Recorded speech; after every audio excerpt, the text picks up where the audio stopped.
Hello, hello. Welcome back to the Awakening Her podcast. How are you doing today, my friend?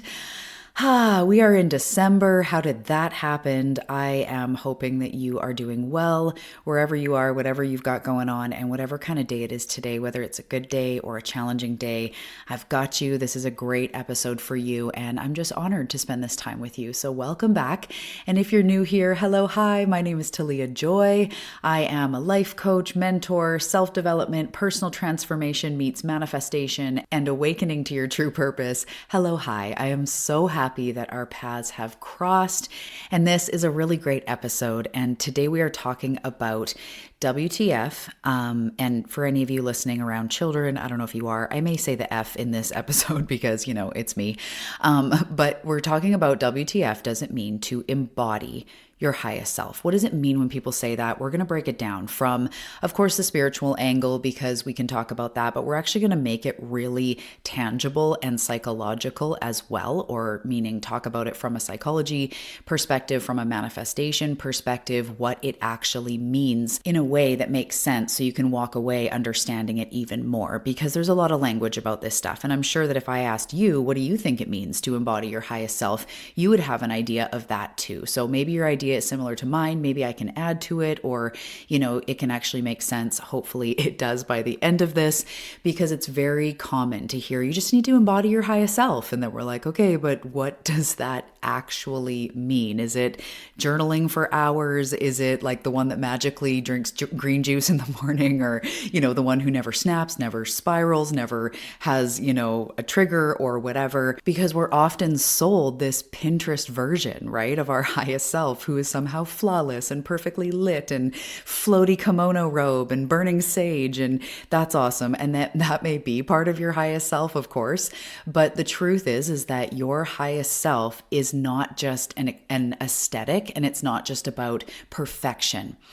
It's actually what you're going through. It's actually an identity shift.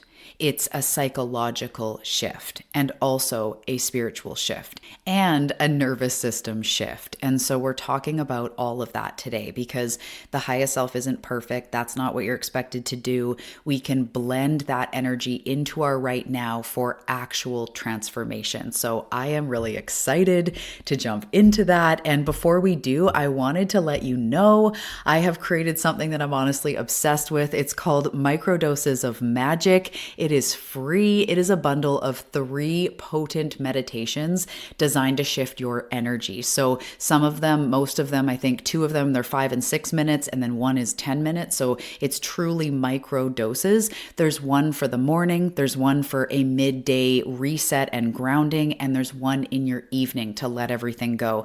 We are micro dosing magic into our life. So if you want to jump on that and get it sent straight to your inbox, the link, of course, is below. It's completely free. As I said, I would love for you to try out these meditations and feel the shift, feel the magic in your life. So also I wanted to say, if this podcast has supported you, inspired you, or you're just feeling generous with your fingertips and the like buttons and all the things, it would mean the world to me if you would take a moment to just leave a review on whatever app you're listening. It's a simple way, it's a free way to support the show. And I know it takes your time, and I honor that, and I am truly grateful. It does more than you may know. It pushes the algorithm forward. It helps the show reach people, and it helps me keep the lights on and all that good stuff. So it really does make a difference, and I thank you in advance. And if you're feeling that pull that 2026 is coming and you want to hit it with momentum, you are ready. The identity shifts, the clarity, the action, the transformation. If you're ready for that, I have a few spots left in my Catalyst mentorship, which is a 2-month deep dive container. And it's for the person done circling or in a goo phase, in a patch where you're not quite sure what to do next, how to align it with your purpose, with action, with what you're truly here to do. And you're really ready to move through maybe the same patterns that keep coming up, or the resistance, or just over this patch, because you're doing it anyway. I am ready to support you with guided steps, strategy, energetic alignment, of course, channeled messages constantly from your team, and something that you can actually use, actually implement, so that that you are moving forward over those 2 months. I would love to see you in that. The link is below for you to apply, because I like to connect first and just make sure that we're on the same page, that we are of like mind, because I honor your time and my time and all of that. So you can check out all the information. If it still feels like a yes, you can apply, and then I'll reach out via email. We can chat, and I'm really excited about that. That is the one-on-one Catalyst mentorship. I have a few spots left already for starting in January 2026. Okay, let's do this. Without any further ado, take a deep breath, because I've been talking a lot. Take a sip of water. Drop your shoulders. All right, let's do this.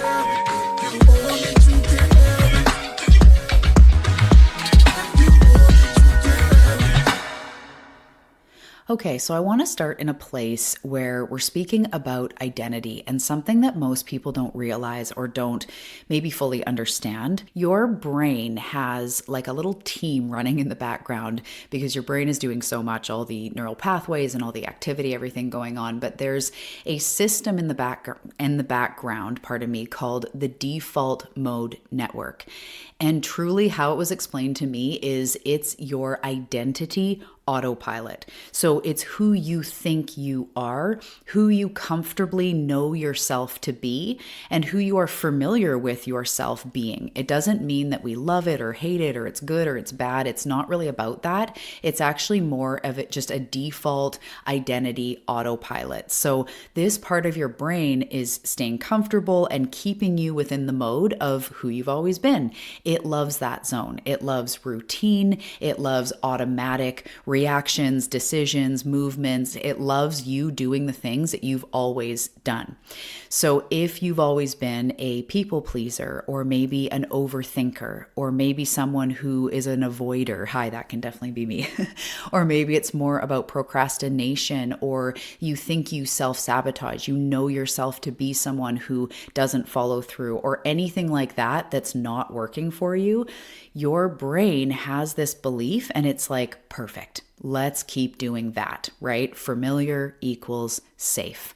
Familiar equals safe. So when you're trying to embody a new identity, or you're trying to change, you're trying to quote unquote become your highest self, or whatever it is, it's literally like hiking through a forest where, I'm getting the metaphor of like hiking through a forest where there's a well-known trail, but you're trying to carve a completely new one, and you've got your arms up because there's like branches hitting you in the face, and then you step on something, and then that's really rocky, and then oh crap, there's a cliff, and it's not easy. It's way easier to actually go back to the trail and be like, I don't even care that, this is too difficult. And especially the first few steps, the first few kilometers or miles or however far you're going, they're awkward, it's slow, it's annoying, because you're tripping and you're getting like, pine cones in your eyeball and whatever. But if you keep taking the new path, if you keep reinforcing a new path, I've used this metaphor, for years in my business about if you pushed a wheelbarrow, very similar. If you pushed a wheelbarrow out to your garden across the grass, the same path every single day, you're going to create a groove. And then one day something comes along and you go just beside the groove. Instead of allowing the wheel to go in the groove, you go right beside it. Literally gravity and forces are going to want to cause the whole wheelbarrow to dip back into the groove, right? Same if you're on the road and you're very close to a wear in the road, like a groove, your tire kind of wants to go in. So when you're trying to do something new, there is actual scientific resistance that is there at first. It is actually harder at first to do the new action, to think the new thought, to do the, to be the new person, quote unquote. So if you keep taking the path though, just like the wheelbarrow, you will carve a new one. And that is where embodiment starts to come in, like embodying your highest self, embodying your next level. So it's not acting and it's not pretending. You guys have probably heard me say, a lot of people say fake it till you make it. And I like to say be it until you become it.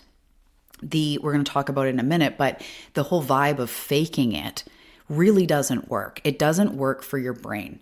So maybe even someone says, fake being confident for that interview. And yes, if you fake it and then you're like, oh my gosh, okay, well, I didn't die. And then you get the job and then you fake it again. And then you eventually start to feel more confident because it's working. Sure, that could happen. But that is basically embodiment. True faking is not necessary. Saying to yourself, like, I'm so glad I'm so fancy with millions of dollars, like when you don't have it, as if you're acting or pretending, that's not the same vibe. And there's a fine line, which is what we're going to talk about this whole episode.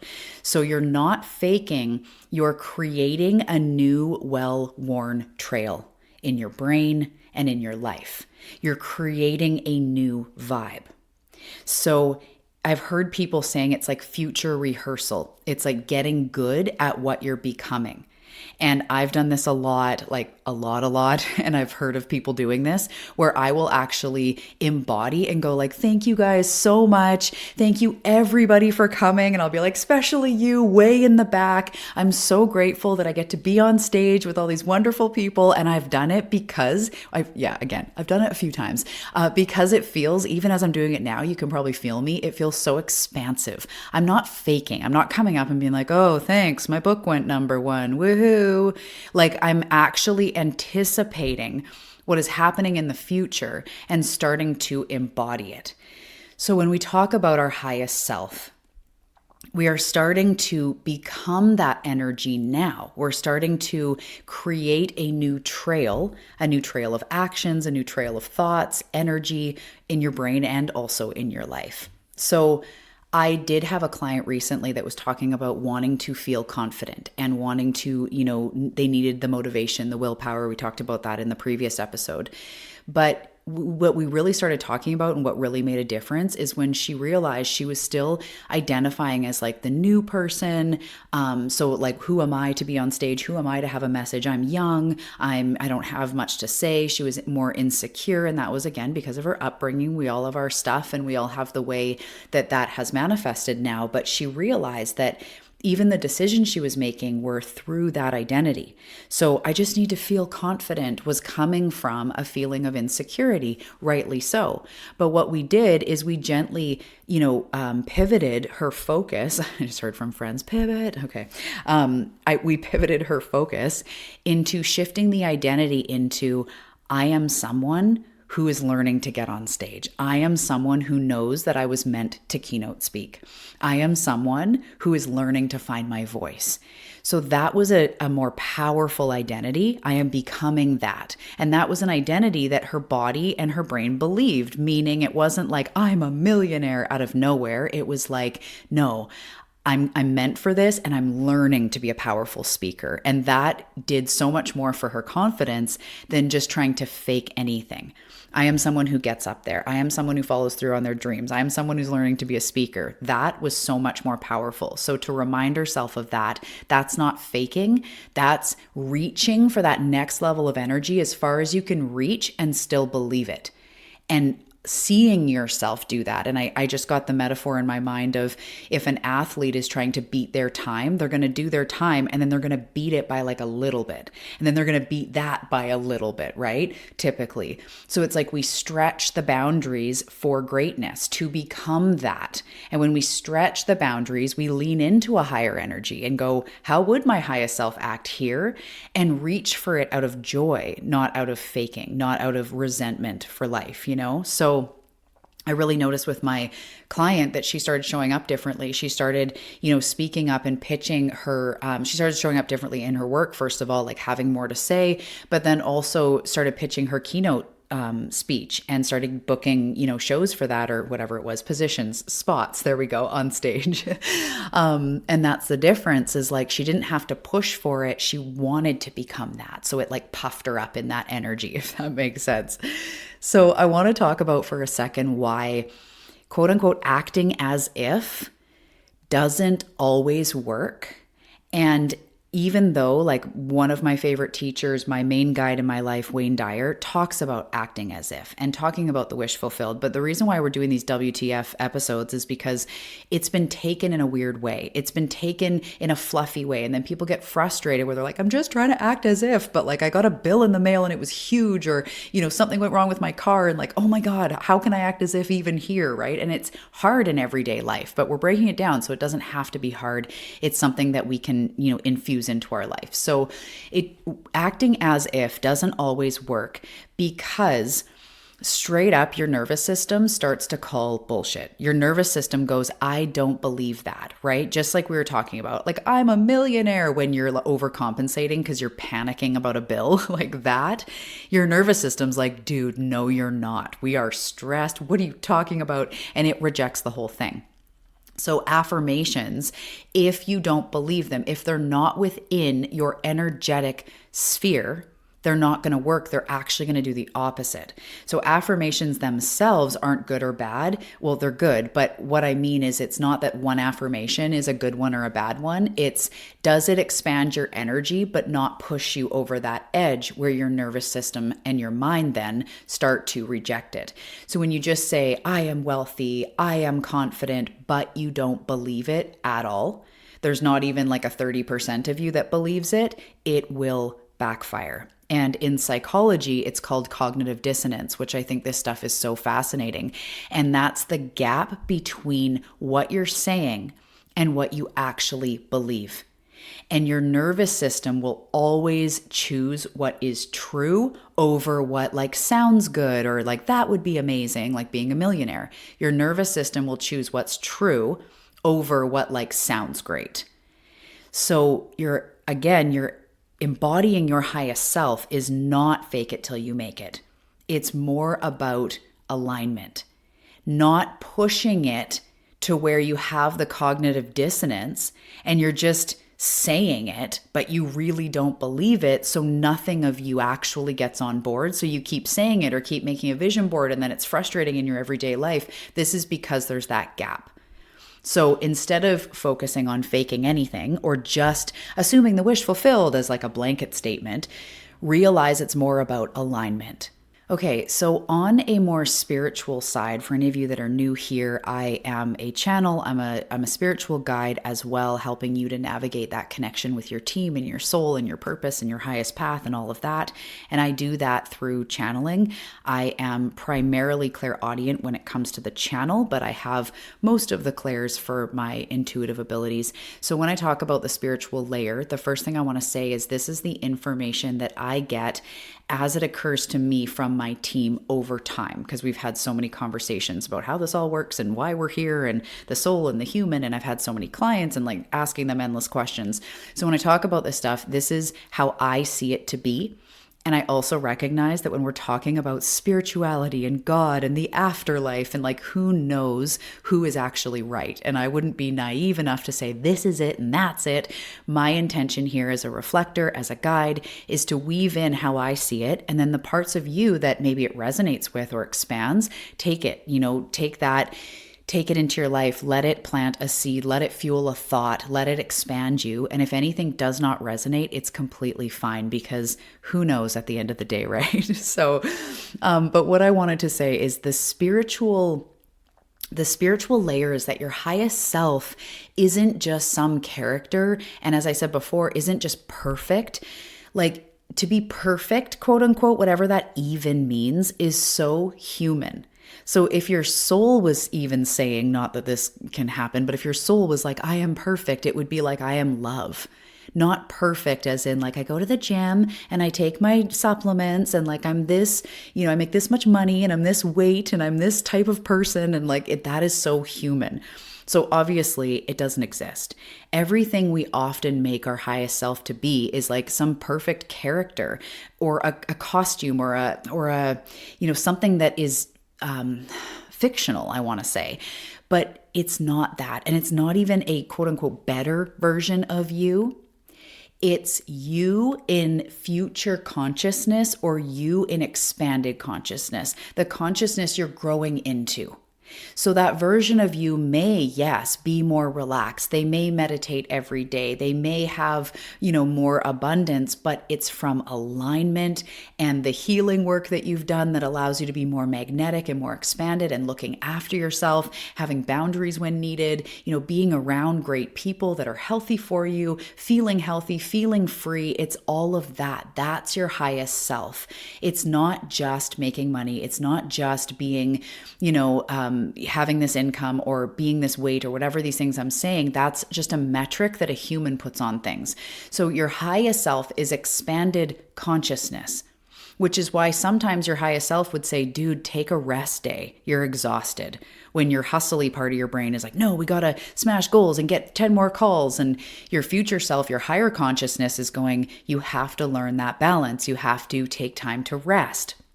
Your highest self isn't just masculine energy driving forward, smashing all the goals, smashing all the things. Your higher self, your next level self, however you want to say it, is weaving the two. And it's the part of you that knows you aren't broken, that you're not late, that you're not behind, that you're not too much or not enough. But the highest self is not also some halo-wearing angel. It's your inner spirit. It's your inner expanded consciousness. It's your inner light that has the focus of the highest good of all, which is your highest good in growth and everything else, as well as the highest good of all, because that's the way that spirit thinks from my perspective. So that spiritual layer, when it comes to your soul and all that stuff, is like your highest self is where your soul meets your human, where it's you, but it's just you a little bit more free of what you could call the ego self or the human self or whatever into higher consciousness. And yes, she is, or they are doing tangible things. You have the business, you have the thing, whatever's in your mind's eye. Yes, that's true as well. But it's coming from higher consciousness. It's coming from worthiness. It's coming from awareness and expansion and soul and purpose, no longer from just to hustle or just to try to be perfect, or like it's Wednesday and it's leg day, but like I'm getting sick, so I don't want to do it, but I have to because my app's telling me, and then I got to stick to it. Like all this human stuff, that's not the highest self. That's not the quote unquote best self. The highest self is you with higher consciousness and sometimes a bit of a broader overview of the situation. Whereas often when we're stuck, we're like, what do I do here? And we're like, but this is frustrating and that's frustrating. And we're in our little hole, right? Me too. That's just what humans do. And our highest self may have a higher perspective for what's going on, such as maybe let it go, or this isn't about you. It's something just to grow through, or what's here for me in this. What do I feel is right for me? What is life nudging me to do here? What am I learning through this? That is going to be more the tune of how your highest self will speak to you and offer you guidance or whatever it is. So coming back into what does it actually mean to embody your highest self, it's taking that expanded consciousness and bringing it into what we were talking about the identity work and, the reprogramming of the brain and the neural pathways. So we start asking ourselves, from that higher consciousness, what is something I could do today? And as simple as drinking water or being kind to yourself or taking an action toward your dreams, it becomes light now. Not because you have to, because you're broken, because you're behind. It's like, no, coming from a higher consciousness. And this is what I often say here, like to nourish and nurture yourself into success. Nurture your business into success. Prop it up. Speak kindly to it. Make intelligent decisions. Treat it with respect. Nourish yourself into health, nourish yourself into mental wellness, nourish a relationship, nourish the job. If you think of it like that, that is from a higher consciousness. How can I, move this toward the highest good of all? And then when we're taking action, it feels again like it's coming from something bigger. And sometimes, I've said this a million times on the show, my highest self says like, ooh, let's roast some veggies and, cook some chicken or whatever, super healthy. And let's have our chocolate at night because life's too short to not have chocolate, right? My highest self is saying both. Whereas when I was stuck in an eating disorder for over a decade, there's no world in which I could justify, I'm saying that very lightly, and I want to say quote unquote, but I always say it. I'm trying not to say it as much because it could be a drinking game anyway. But I could never justify chocolate ever because like my highest self doesn't eat sugar. My highest self doesn't eat something that doesn't have a function, but that wasn't true. My highest self believes in my wellness, and sometimes that's resting more, and sometimes that's getting to work and making a checklist and checking it off and being a badass. Other times, me being a badass is saying no to something and having a bath instead. Not saying a client, but meaning like in my life, I might be like, no, I'm not going to overbook myself. I'm going to have an evening where I just relax. And that's what it is to be my highest self that day. So before we start making it even more tangible, I just want to talk again. We've been talking about the dark side of things, and just to bring awareness to it, I feel like the highest self culture can be incredibly toxic because highest self culture is really often perfectionism disguised as spirituality. And for any of you that are kind of type A, any of you that want to do it right and want to do it well, has it not been a crazy journey of trying to be your highest self and then wondering why not? Or how do I do, what do they do here? And what do they do there? And do they get dessert? And it's almost like constantly looking for it to be right or wrong and trying to be perfect because the highest self, like she's freaking perfect, right? Well, no. We've been talking about this the whole episode. And when you think that your highest self never gets triggered, never has messy days, months, weeks, years, let's be real, you think that she or they never have like a shadow or a deep part of them, an inner child wound come up because they've healed all that stuff, right? Or maybe you think they're always motivated, they're always disciplined, they always make the perfect choice and boom, boom, boom, and moving forward. Then trying to embody that just becomes another way that you punish yourself and that you're hard on yourself.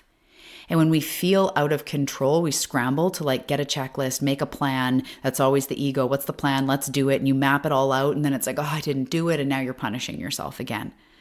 So if your highest self, I'm just going to call this out right here. If your highest self shames you, it's not your highest self. That's your ego wearing a halo. That's a great visual.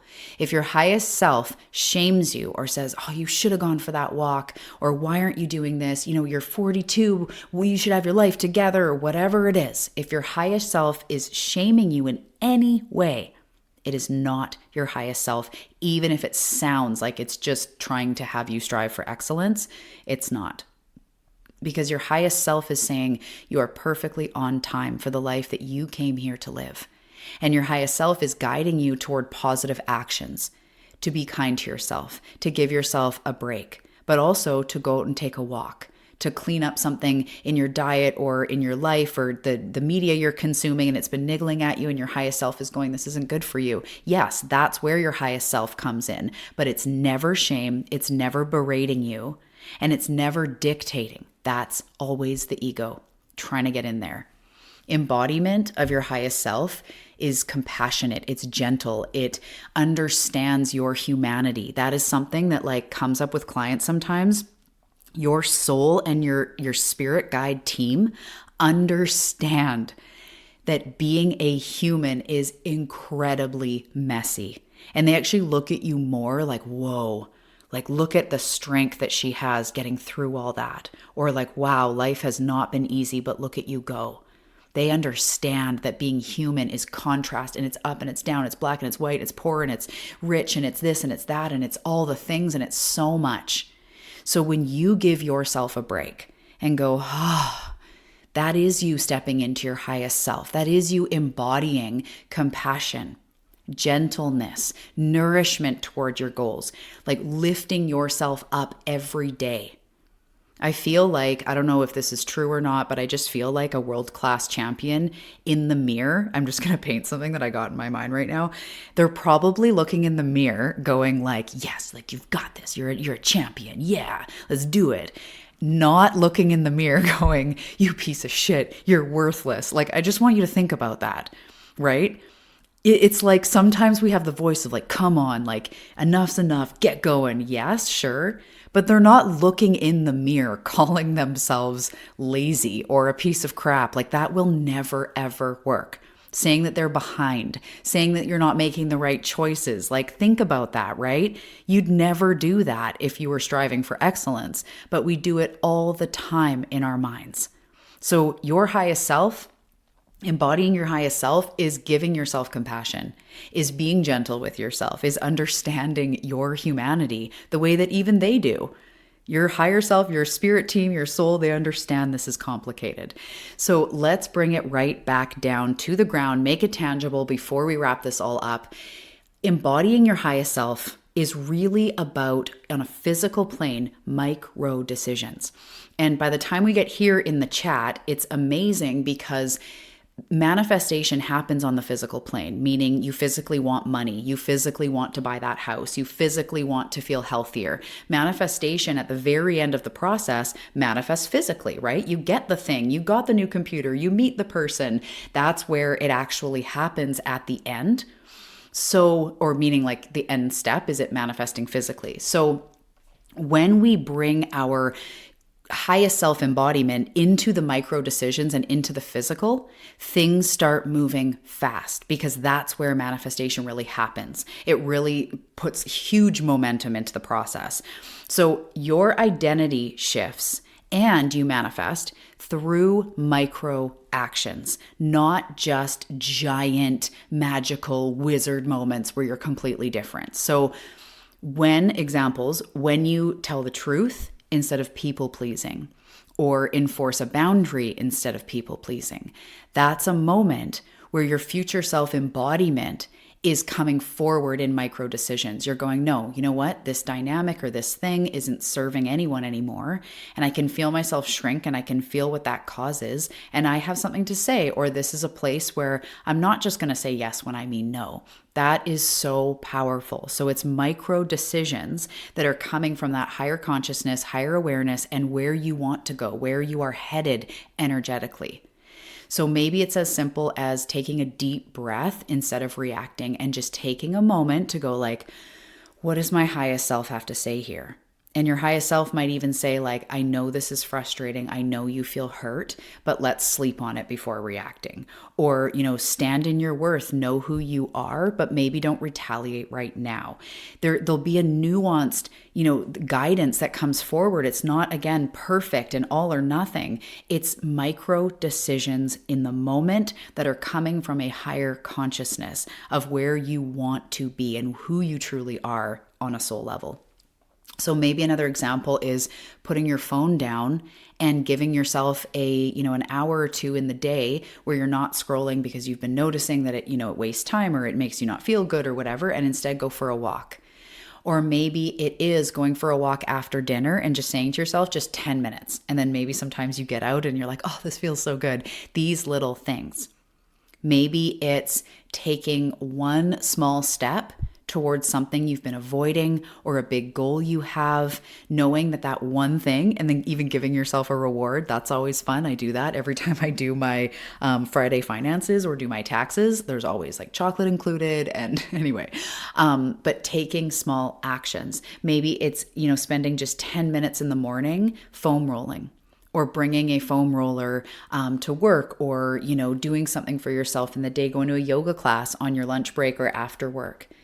Small steps coming from a higher consciousness and as a rehearsal for your future.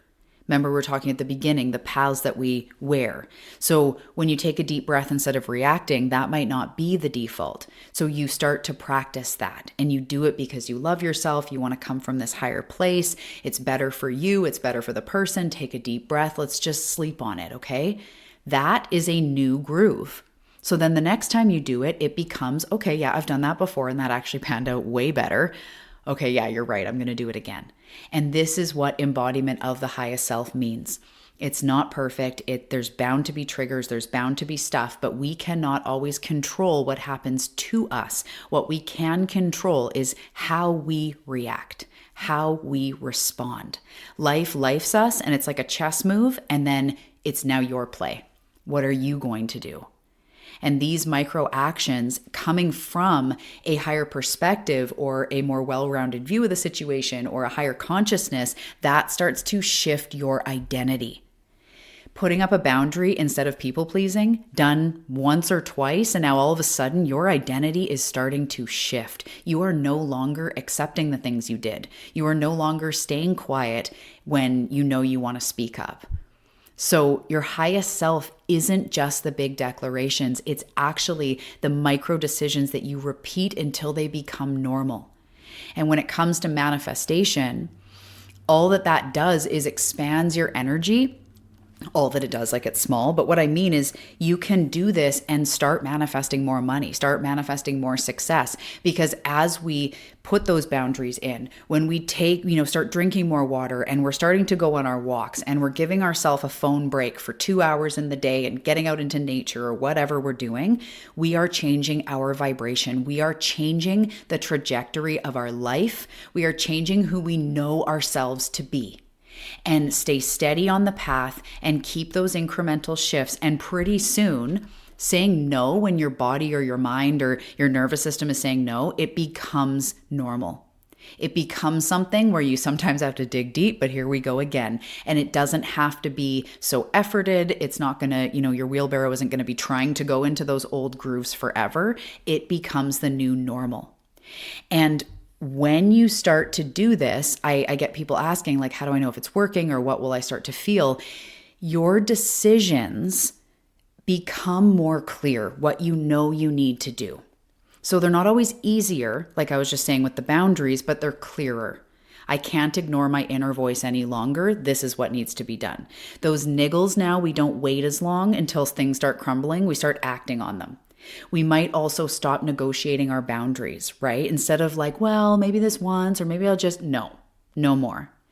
You might start feeling more emotionally neutral about things that used to trigger you, not because you don't care or not because it doesn't suck, but because you're now rooted in a more steady place. You're seeing it from a higher consciousness. So you're like, okay, this is upsetting or this was surprising, but you know what? I'm going to root in, regulate my system, go for a walk, and choose how I'm going to respond. You can put that self-growth work and that healing work into play and go, I can totally see this is triggering something in me, but I'm not going to respond from that. I'm going to take a deep breath, put my phone down, touch a tree, and see what I feel after. Also, as you do this, your intuition then does start to get louder because you actually listen. So I don't mean actually as if you don't. I just mean anytime we start listening more, it gets louder. And the best way I can describe it to you, how I see it, is things manifest as you focus on them. So when you start noticing your intuition, it's almost just like you're putting a magnifying glass or giving it a loudspeaker for what was already there to now present as louder because you're putting your focus on it. Does that make sense? So you'll always get those messages are coming forward, but they're coming forward in such subtle frequencies. I'm just trying to describe how I'm hearing it. It comes forward in such subtle frequencies that as you tune and notice it more, it will definitely come across as louder, stronger, more predominant because you're listening to it. And another thing that starts to happen is you do feel sort of softer or more grounded in your body when it comes to life. You start bouncing back more. You start, knowing how to respond when life throws you sideways because you're not trying to be perfect. You are trying to be of a higher consciousness, more kindness, more love for yourself. That's embodiment. And as we practice that in micro decisions, in micro moments, it creates a true grounding and a steady inner self. And that really does start to change your life. So the last thing I want to say is, you guys have heard me say the quote. I don't even remember who said it. I don't think it was from inside my own head, but I don't know who I can credit it to. But anyways, the quote is, the lighthouse doesn't run around the island looking for boats to save. It just is the light. And that is what it is to embody. There's no right or wrong answer. There's no right or wrong action. You be the light. You be the higher space for yourself. You stand firmly in your own energy, steady and aiming for things like unbothered, unwavering. It doesn't mean that life is perfect. It means I am learning to be steady within myself. My highest self is encouraging me to look after myself and to, look at this and to ground in here and to take more time in solitude, and I'm feeling better. So I don't have to run around looking for the people to save or the right answer or the wrong answer. How do I be my highest self? It's already in here. It's not out there. You just become it. Micro actions. So, in closing this up, I want you to start to think about your next level identity and who you are stepping into. So I am becoming the person who honors my intuition or shows up for herself or is in integrity with her highest good. I'm the person who is learning to trust in myself, who is being kinder to myself, who is moving forward toward my dreams. I am the person who chooses how to respond. I am the person that moves in grace and love. I am the person who makes an impact, who shines my light. I am the person who remembers to come home to herself. Just start there.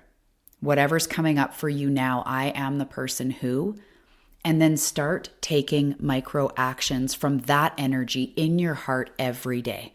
And this is the place where no one person can tell you exactly the right action. It's one sip of water. It's one new decision. It's one boundary. It's one truth being said instead of swallowed. It's one yes. It's one no.